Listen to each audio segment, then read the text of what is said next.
Hello, this is Casey from the local history and genealogy department here at the Covington branch of Kent County Public Library. And today we're going to continue our little series on how to take care of family heirlooms that might not be print or photographic material. Today we're going to talk about textiles, how to take care of them, what they might be made of, how to do a little bit of DIY cleaning, and just also some tips if you want to take anything you find to a professional cleaner as well. Today we're going to talk a little bit about textile artwork such as this, and then also maybe old uniforms, military uniforms, clothing, things like that as well, as illustrated by this very nice World War II military hat. So we're going to get right into it with that. To begin, I'm going to talk a little bit about basics of taking care of textiles. So when you're handling a textile such as this, or even this really cool artwork such as that, which I'll talk about the history behind that item in a minute. Always wash your hands, obviously.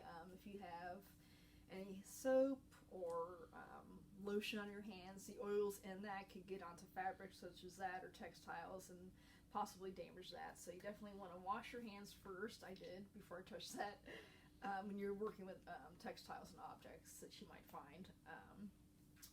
Again, remove any jewelry you have. It could might snag on something like this, especially embroidery that's kind of raised up a little bit, so you don't want to pull a thread out with a ring on or anything like that. And of course, no food or drink if you're working on cleaning an object like a hat or textile, obviously, so you don't want to get that stained. Light is one of the most degrading things over time to an object's color and the fabric itself. Say you had this, maybe you found this, your grandmother passed away, you're cleaning out her house. She might have had this on her wall for years and years and years. And when the sun comes down to hit that, this might have been at one point very vibrant, but over time, if this was actually used as an art piece in someone's home, sunlight and UV rays could damage that. So if you come across this, if you're cleaning out that loved one's home, you're gifted this, after someone passes away, a textile artwork like this or something similar, definitely keep that away from sunlight. You want to box that up with acid-free paper, keep it away, out of any bright sunlight you might have in a room. But again, you don't want to put this in the basement or anything like that, because humidity is also very damaging to objects such as textiles. You also don't want to put them with any kind of vent above you that might blow dust and things like that onto the artwork itself. That can get into the fabric and kind of cause it to break down a little bit, and also cause some deterioration on color as well, with the dyes and things that might be used with that. So there's lots of DIY things you can do to maybe brighten up this color here or to clean it as well. In my research for this video, the main thing to clean these objects I found that you or me or anybody can do is to vacuum the object.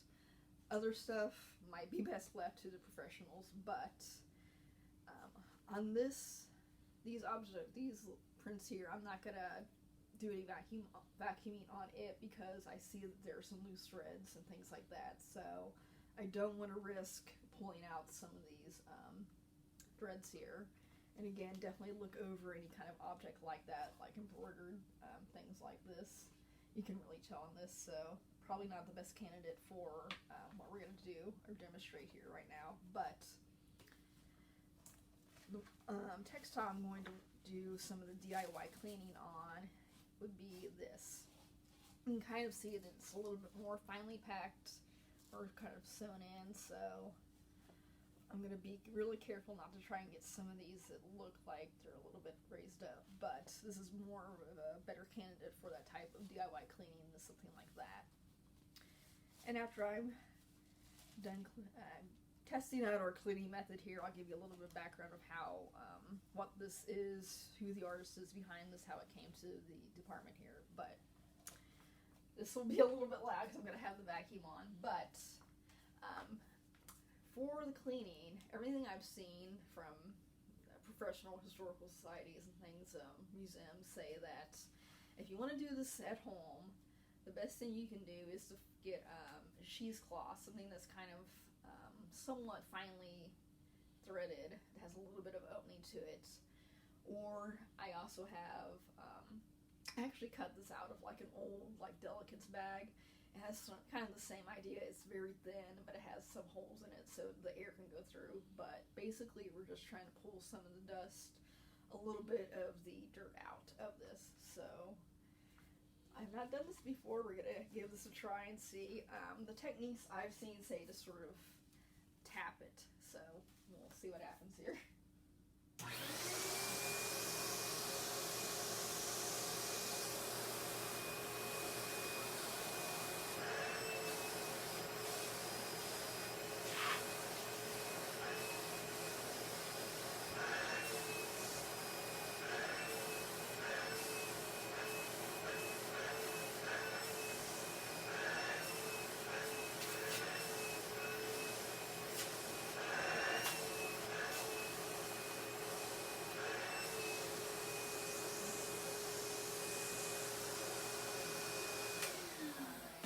Because it's super loud, I won't go do the whole thing, but if you can look kind of close, you can see that was definitely in need of a good vacuuming or cleaning. This is a little bit darker, this is a little bit brighter than below there, so when I have more time, I definitely want to get this a little bit more cleaned up, because I don't think anybody, the patron that donated this probably didn't take this to any type of cleaner, clean it him or herself. So, but again, this was something that we had in the department for a while. I'm guessing we just hadn't found it for a while. It was donated by someone that lived in town in Covington, but the origin of this is actually from a very well-known Swedish textile artist and weaver named Sarah Anliot. I'm probably butchering that name because it is Swedish, but this doing some research on her, she actually immigrated to the U.S. In about 1931. She worked for Washington University in St. Louis. She had originally shown some artwork up in Cleveland, and the woman that was the previous director at Washington University saw her artwork and hired her. And she worked there for several years, sort of built up her reputation as sort of a master weaver, textile artist. And from there, she exhibited actually a couple of different galleries in Cincinnati, which is also, I found that through our Kentucky Post database, Cincinnati Enquirer. And she became pretty well known for her medium. There were some scholarships in her name, so I was really kind of surprised that she was actually a pretty famous artist, and we actually have that here now in our department, so that was pretty cool to find out and see more of her work.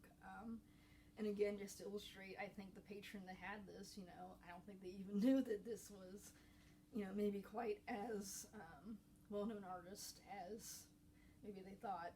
And again, this was I don't know the background on these. These are also with that little collection that we got from them. But the back says, the front here says GK. I'm assuming that's the artist. I could not find, obviously, anything about that person. But on the back it says, to Fred. And in my research, Fred would be her brother Frederick Anliot, who was actually a professor up at Wilmington College, which is a little bit an hour, I'd say, north of Cincinnati. So again, more of a local connection with this. So, moving on, I won't go into this in depth, but we did recently get a really great donation of a World War II military uniform and a lot of papers that went with that.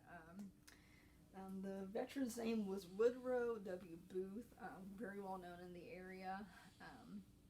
in my research and how to sort of take care of textiles, there's tons of information out there about how to take care of vintage military uniforms. The uniform code itself, it has a lot of emblems and things on that, and my research, definitely everything I read said, if you have a uniform like that, in order to take care of the wool and other materials on that, remove those metal objects first from it, metals and things like that, and that obviously makes it much easier to clean. And also, after that's done, keep those separate so the materials within those don't break down the fabric or the wool of that uniform itself.